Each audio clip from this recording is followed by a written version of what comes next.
numbers don't fix cars like people do. A lot of times in that larger corporate environment, everything is going to evolve around, whether it's cycle time, profit margins, various KPIs, and those things are important. They do matter. They are engaged to measure the business, but a lot of times they can come at the expense of, say, like the craftsmanship of the individual that's working with you, the culture that you're trying to create. And if you get too honed in on the numbers, you can end up, burning out great employees, great staff, right? They will start to feel like they're the numbers. So I think, now today, I try to focus on building a team where people feel valued. So if you take care of that crew, they'll take care of the work and the customers, and the differences felt immediately.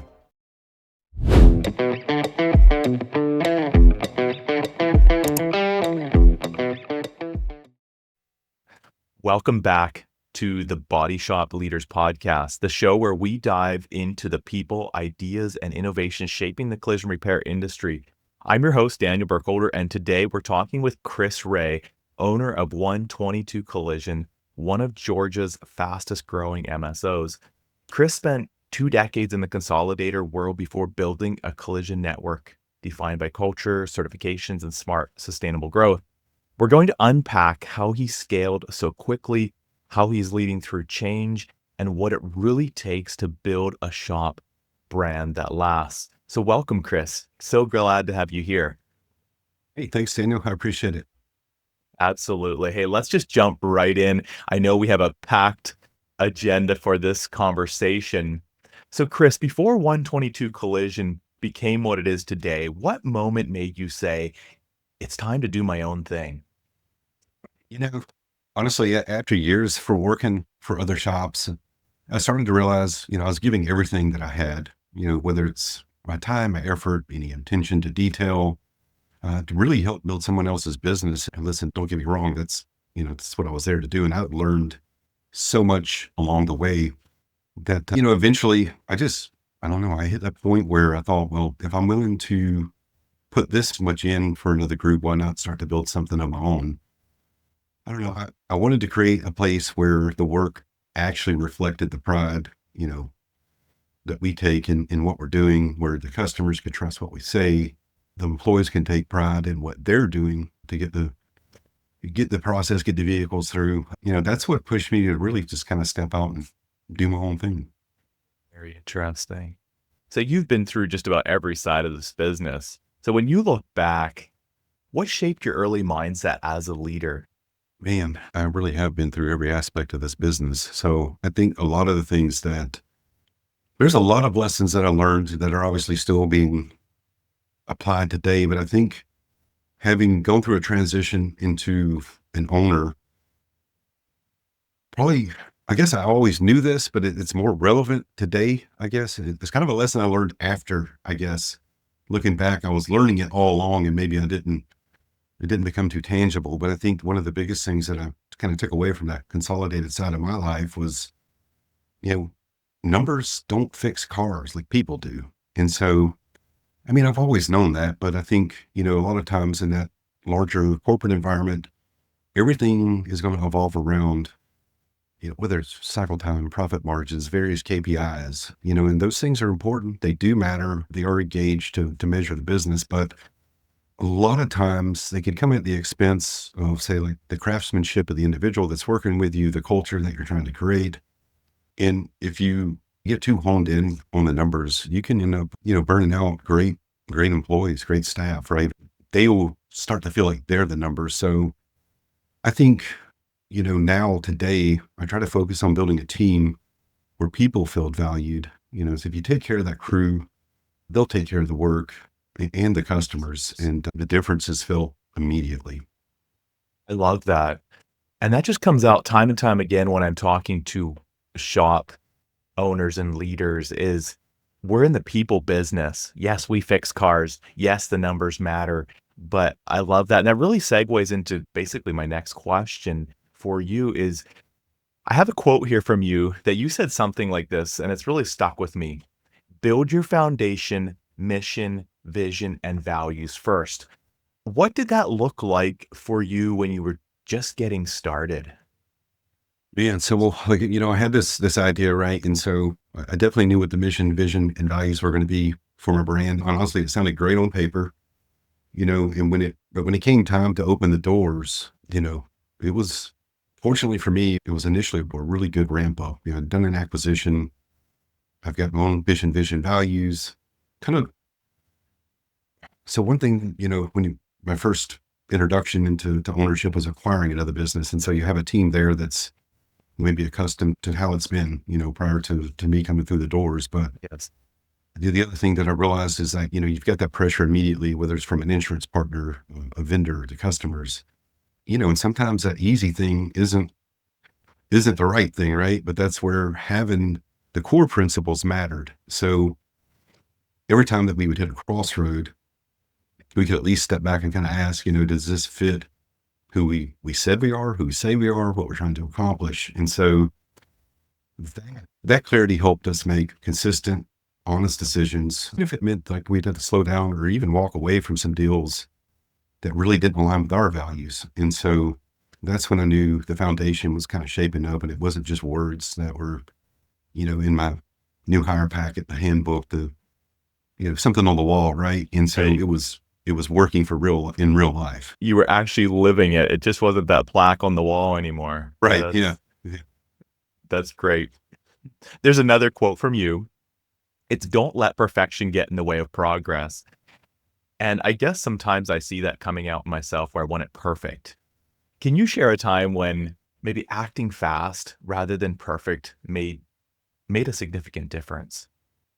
Yeah.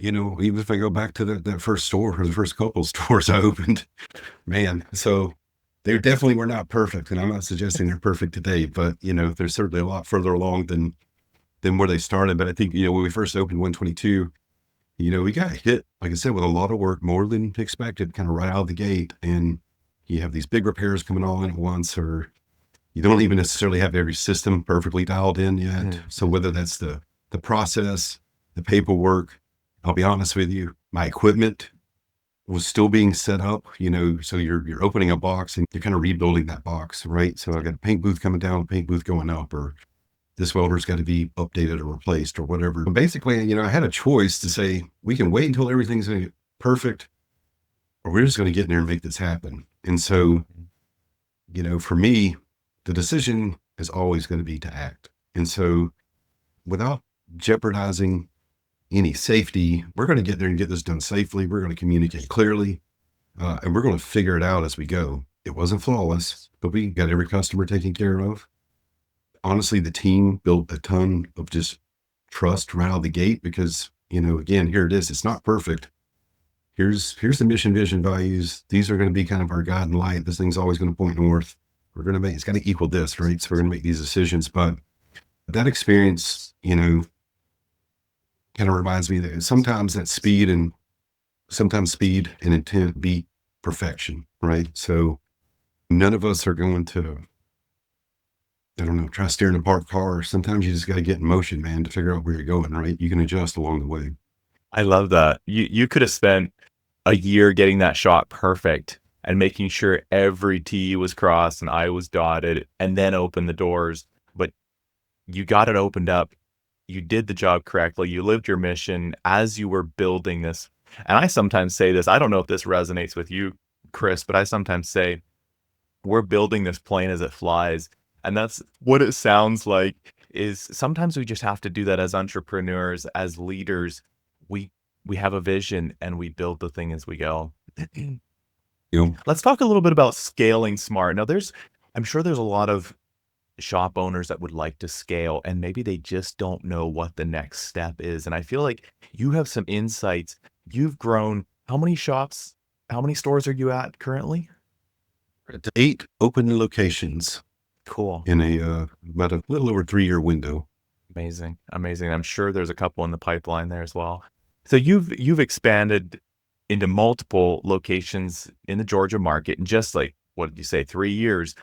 What's the Mhm. biggest challenge that you faced in keeping your culture while scaling this rapidly? To me, it feels like there could be a threat on that culture, on that mission, as you're bringing on so many more team members, more stores. How did you do that? Yeah. So, I mean, so it kind of goes back to that mission, vision, and values being the foundation of kind of where we're going to build from. So even when you talk about scaling a business, um, the when you grow fast, to me, it sounds like it's the biggest threat to your culture, to your environment, to whatever buzzword people want to use today. But it's really not bad people. It's the drift. So kind of what's going to pull you, on the whirlwind that gets out there. So Mm. little by little, the daily pressure to move quicker, to open a new location, to meet demands, um, whatever, faster cycle times. So, there's a lot of whirlwind that goes on, but to meet that demand it could pull you away from the foundation that actually got you there. So if you make it a point to keep that mission, the vision, the values kind of front and center, again, not as a slogan, not as a caption on the wall, but actually as a checkpoint. So if you can kind of put some of your SOPs that align to that, you can walk through the shop and look for how those values kind of show up. How are the teams communicating with each other? How are they handling their mistakes? How are they communicating with customers? The culture, it stays intact when the leadership refuses to treat it like kind of like a soft thing, right? So if it's the system, underneath everything. So if you want to scale, that would be my takeaway is don't lose sight of kind of what got you there today. I dig into that a little bit more, Chris. How do what I'm trying to think through this question is how do you make sure you're hiring the right people that will embrace the culture that you want to build? I think for me, it does start with the team that you're going to put together. And so initially when I was opening, kind of pulling from a pool of people that maybe you've already worked with or you've known in the industry. And I think so holistically, this industry is pretty small. You kind of everybody knows everybody, right? And so, but I think if you look for individuals that kind of align with, for me, I'm always looking for, great managers or great leaders within the facility. So if you begin that process, kind of with the end in mind, like, hey, why am I in love with this individual? Let's make sure during this interview process or this follow up or whatever, we're not getting divorced a year down the road, 2 years down the road, 3 years down the road. I think it just comes down to looking at the individual and looking more at the character of the individual. So like I'm rarely going to, I'm not going to say I don't look at people's resumes. I do, but I'll be honest with you, it's very high level. So there's not a lot on a resume that's going to make me hire someone, I guess the best way to say it. Because I can teach someone how to run a report I want, manage a repair plan, handle a relationship or whatever. But if their character doesn't reflect, like say, the ownership and accountability piece, their work ethic, their grit, they may not fit our team, right? Right. And so, and I like to know a little bit about their attitude and their coachability. So I tend to just have dialogue and probe on things that are going to identify more of the character versus their past career. There's importance in what they to get there, but it doesn't mean that they're going to fit my mold, I guess. Love that. I love that answer. So you are digging into the character part of the person. That's very good. I love that answer. Let's just look at a little bit about the technical side as you were scaling around like your certifications. I know you guys have a whole list of those, ADOS, OEM partnerships. How did you decide which to pursue strategically versus which just look good on paper? Yeah. So I think for us, it's depending on where my stores are located. So as we would open a location, we would look at the client demand. What are people driving in that market? Right. And so a lot of times, this is going to sound so elementary, but so before I open a facility or decide like, hey, I'm going to pull the trigger on this particular location, I do spend time in that market, whether it's visiting, other retail centers, how consolidated is the residential piece of it? Is it a live here, work here, play here environment? Is it they're going to be commuting? Or I just like to see what kind of vehicles are in the market holistically. And then I look for, say, some of the dealerships in that market. And I just try to capture some data. And I work with third party companies, suppliers, jobbers that can also help Mhm. get me data for what vehicles are being driven in that market. And so, for us, it's not every OEM certification makes sense just because it looks good on the wall or good on your website. You got to just separate what's going to build credibility from, what builds business. And it comes down to the market, the vehicles that you're actually going to see, and what's your ROI going to be on that particular certification. Some of these are extremely expensive, extremely time consuming, extremely training heavy. There's a lot of tools, equipment, and training that goes on with some of these certifications. And it may be a great certification, it might look good on the wall. You may make a lot of money on it, but if you're only going to get like one or two of those particular vehicles a month, it may not make sense for you at the time. So I think certifications, to me, ultimately at the end of the day, have to serve the business and the customer. There's got to be a reason. It's not that I want to go grab this particular brand and not do a lot of them. Like, that doesn't really mean anything, but like, you're more adapt to getting, Honda, Kia, Hyundai, whatever, if that's what's in your neighborhood, but make sure that that certification is actually going to serve the business and serve the customer, meaning we have the proper tools, training, and resources to get this car, through this process and return to you safely. So I don't know. It was a little bit all over the place, I guess, but like, it just has to make sense for the business and the customer at the end of the day. I don't want a brand on the wall because it's a little more flashy than maybe what's in that market. I think that it may hurt you, honestly. Listen, I'm driven by businesses that are incredible. The problem is I drive by them. I don't go in them because I'm like, man, I don't even know if I could afford that place, right? So it's kind of so you want to make sure you're kind of broadcasting what fits that community.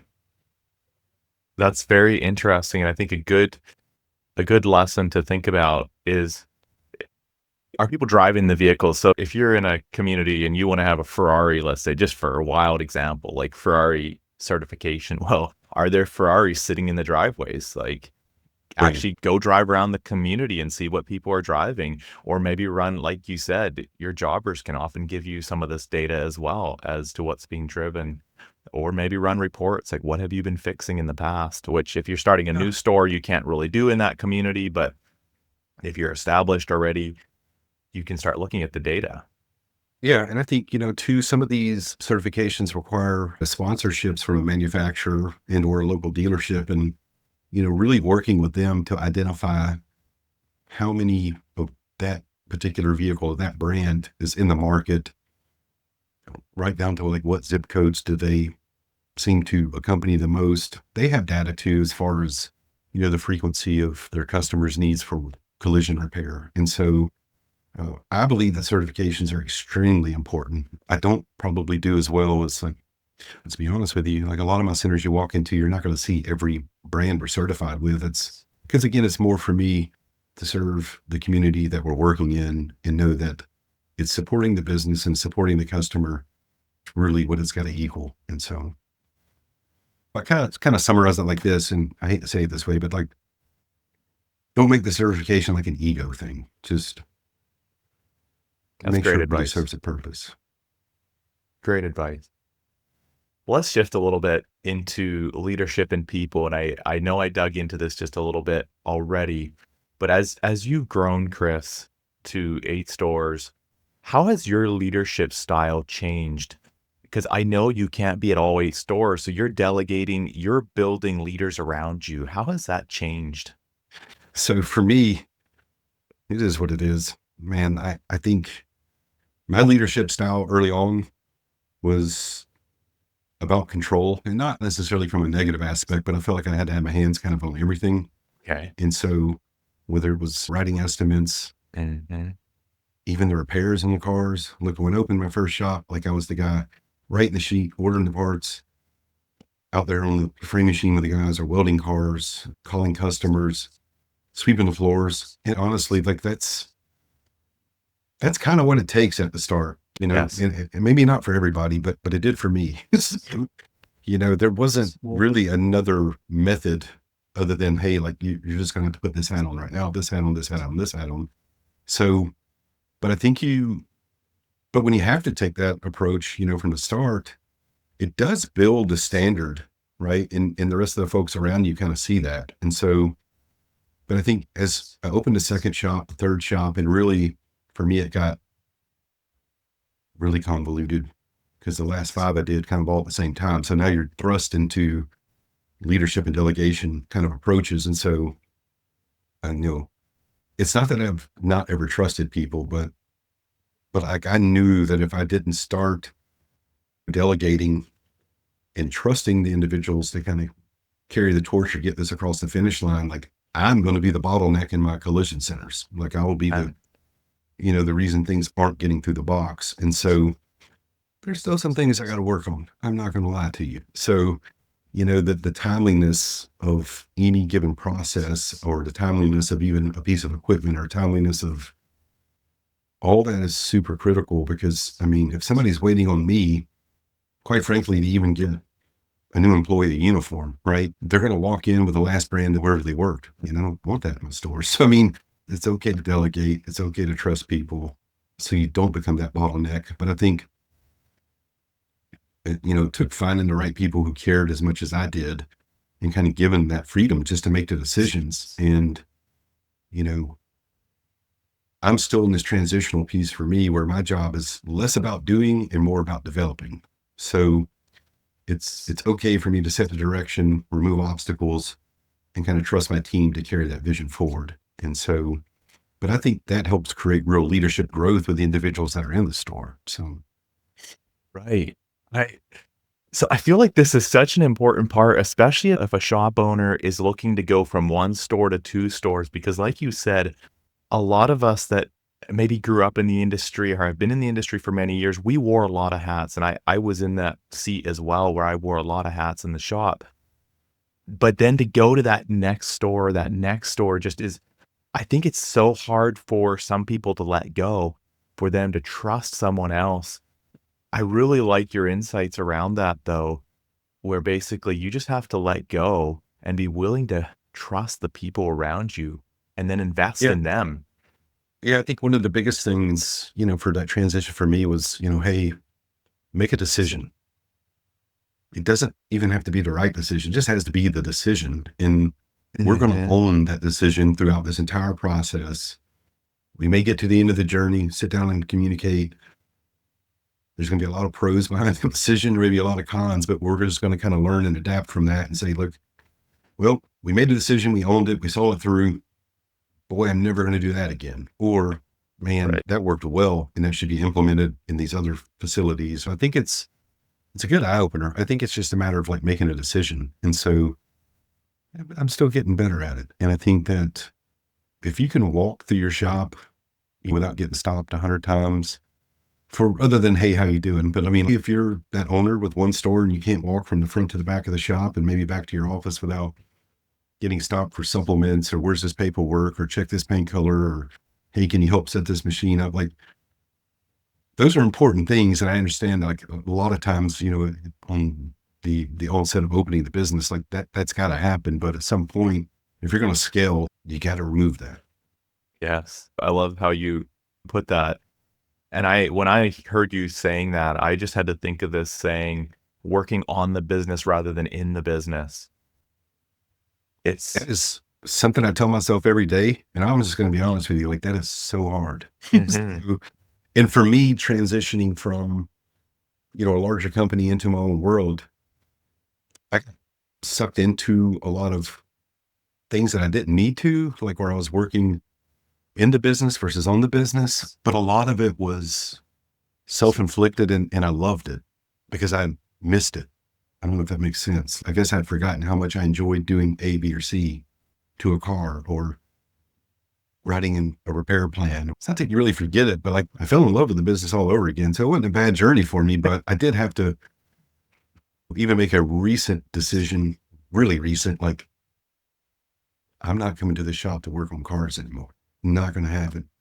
And so, because we have one classic and custom shop, and it's hard not to walk in there and want to work on a cool old car. Right. I was to be honest with you. So, I appreciate your candid honesty. And I think I'm suspicious this will resonate with many shop owners. They love the craft, and it can sometimes be hard just to let the professionals you've hired do what they do best. And then you go out and lead your business because you're looking at building something bigger than just that single store. Yeah, I love that. Yeah, my journey started with, I'm going to wear a specific shirt today. I'm not bringing an extra one. So then it forced me not to get on the floor of the shop. I'm just being honest with you. Like I can't get this shirt dirty. So I mean, that That's sounds cool. so weird, man. That's a really cool hack. It's just like, okay, this is it. I'm wearing one shirt today. I can't get this thing dirty. I love that. That is very, very cool. Well, I had just a little bit more to wrap this up. If you had to start all over in 2025, knowing what you do know now, what's that first investment you'd make? And I would have done a much better job at investing into systems earlier. So when you start small, you're running pretty much on instinct, right? Yes. And that does work for a while, but if you want to scale or when you start to grow, even if it's one center, but you're going to grow same center sales, or you're going to add to the team, or maybe you're adding a GM to that box and it's still just your baby. But the lack of structure can, it's going to catch up with you. But I would put more time, maybe money, resources looking into,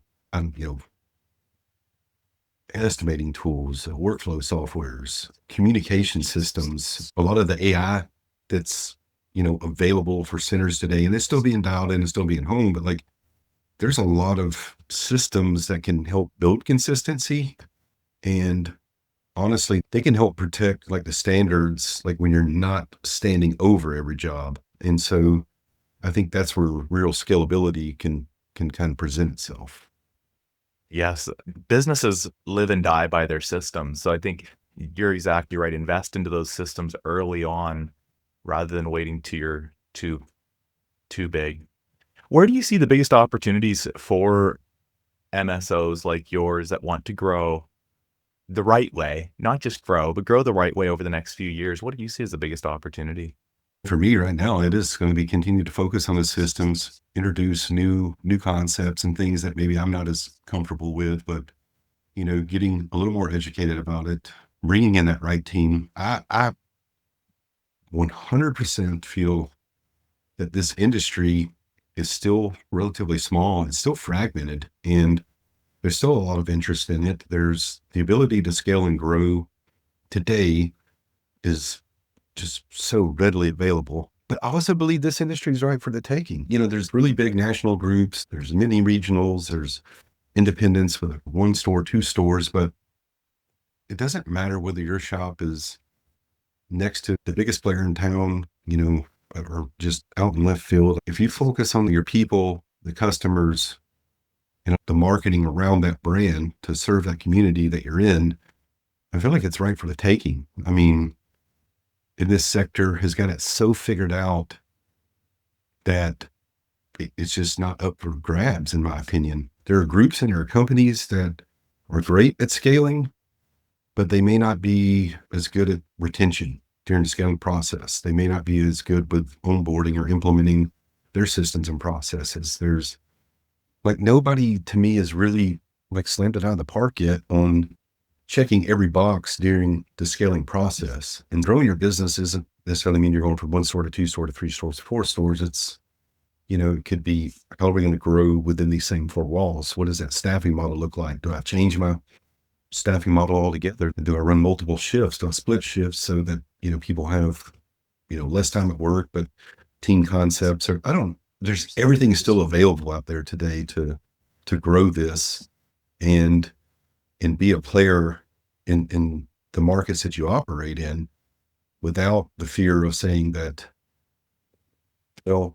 there's, this guy's got four stores in this market, or this company's got, 800 stores across the US. Like, how am I going to compete? But I mean, you can, because nobody's really checked all the boxes. And again, it's kind of gets back to the perfection progress thing, but like, there's a lot of imperfect processes currently that you can fine tune on and build from that would make you a very viable option for the customers in the market you serve.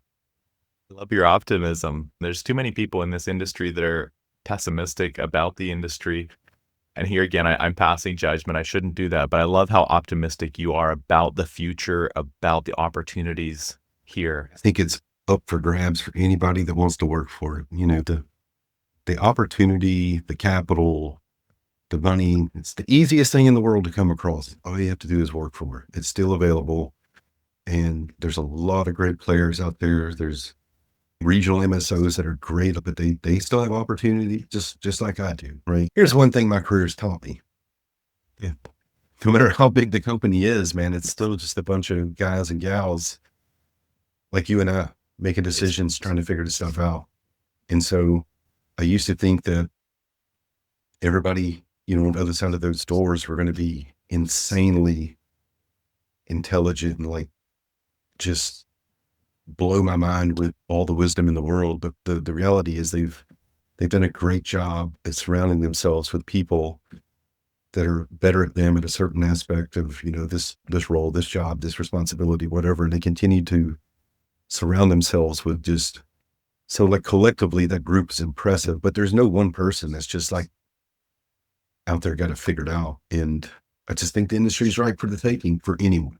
Love that. And you hit on another note that resonates so well with me. As a leader, I think we need to surround ourselves with brilliant people. And I think there's somebody out there that has said in the past that he wants to be the dumbest person in the room. 100%. That's the way I think all of us as leaders, we want to surround ourselves with people that are much smarter than us. I know we're going off track a little bit there, but I think that is another thing to consider as a shop leader is surround yourself with people that are much smarter than you. Maybe that's your own team. Maybe that's joining performance groups. Maybe it's just cohorts. However, I'll say this because we're talking about, some scalability and things like that. You got to really think about this. And I didn't. And I came to a realization of this maybe 90 days ago. One thing I knew that I was going to miss going out on my own and growing my business was being surrounded by a lot of individuals whose brains you could pick, questions you could ask, role play, workout scenarios, put together pro formas, like kind of pitch this thing and really model it out. When you take on this task by yourself, it's not that you're necessarily not surrounded by those individuals within your stores, but there is, a different skill set. Now you've got to take these individuals that work for you and kind of grow them to that level and that thought process. And that takes time. And, I realized more so about 90 days ago, I knew this going into it, but I don't know why it hit me. It hit me about 90 days ago. Like, man, I miss working with other individuals that might think like me, think completely different than me. I miss working with individuals that I would just 100% disagree with, to be honest with you, just because it would challenge me to, think differently, try something new. And like, that's one thing that larger companies have that may not be in like a smaller regional MSO or something like that. You've got to look for that vessel. You got to look for that 20 group. There's got to be a way to fill that void. You've got to surround yourself with people who are just brilliant thinkers, problem solvers. Like you got to get in the same room as often as possible. That is an absolutely game changer. So if there's anyone out there in the audience that is listening to this, surround yourself with people that are much smarter than you, because it'll turn years of learning into months or days of learning when you can surround yourself with people like that. Well, before we wrap this up, we had this tradition here at the Body Shop Leaders podcast of having a question left by our last guest. And Kyle Bradshaw left this question for you, Chris. What is one piece of advice you wish you knew 10 years ago and why? Yeah, 10 years ago, that would have been the onset of my kind of getting invited into a leadership team at a really large company and starting that process of growth. I think maybe I wish I would have known that not every move forward is really progress. In this industry, there's that constant pressure to go faster, turn more cars, more volume, more locations, right? There's so much pressure to continue to kind of move forward, but sometimes slowing down to get that system, the people, the culture or environment right, it saves you years of headaches down the road. So I've learned that discipline kind of beats speed. It's more of let's try to build it right once and rebuild this thing 3 times along the way. 10 years ago, I was put into a seat and challenged to really expand the footprint for the company I worked for, I wish I would have known that not every move forward is technically progress. I don't know if that makes sense. It does. I really appreciate that. And finally, what's one question you'd like to leave for our next guest? Was the one decision you made in the last few years that have changed the direction of your business, and what made you pull the trigger? Fascinating. I'm excited to hear what our next guest has to say about that. Well, Chris, this has truly been amazing. Thanks so much for sharing your story and your perspective on leadership and growth. You have just done an exceptional job. And one more thing, if there's anybody in our audience that wants to learn more about 122 Collision or about you personally, is there a good way for them to connect with you? Yeah, I think, I mean, obviously they can reach out to me via email, cell number. I don't really hide anything. It's all out there. I talk to other owners, other leaders. I'm a 100% open book, as far as like kind of where my journey is, where I have a ton of opportunity, like what I do well, what do I need help with, because it helps me build relationships with other individuals. And like, there's like a few group of guys that I could call today and I'll just bounce things off of. Right. And to me, I'm surrounding myself with individuals a lot smarter than I am on that particular topic, or, so it helps me. And I feel like if there's anything at all that somebody might get on this podcast that resonates a little bit, or just email me, call me, whatever. Whether it's just look at any social media platform, all my phone numbers, emails, everything's there. So feel free to reach out, because I think sharing the information, I look at it like this, if the competitor down the road's doing great, quite frankly, like I'm going to be doing great too, because I'm confident in my model. I'm confident in my abilities. I'm confident, to continue to grow and change. And I work with a lot of agility. So anybody that can help me and I can help them, that would be incredible. I really appreciate that. That's amazing. An amazing offer to anybody that's listening. If you've been inspired by Chris's story and you would like to maybe do some of the same things, maybe you have aspirations of adding stores to your business, he made an incredible offer that you can just reach out to him via his email, phone, Facebook. I know Chris is a very personable person. He will definitely give you some value. So appreciate that. And once again, thank you so much, Chris, for coming on. Really been a pleasure. Absolutely. I appreciate the opportunity and the consideration. I really enjoyed it. Excellent. And to everyone listening, thanks for tuning into the Body Shop Leaders podcast powered by Body Shop Marketing. Be sure to follow, subscribe wherever you listen to podcasts, and join us the next time for another conversation with the people shaping the future of the collision repair industry.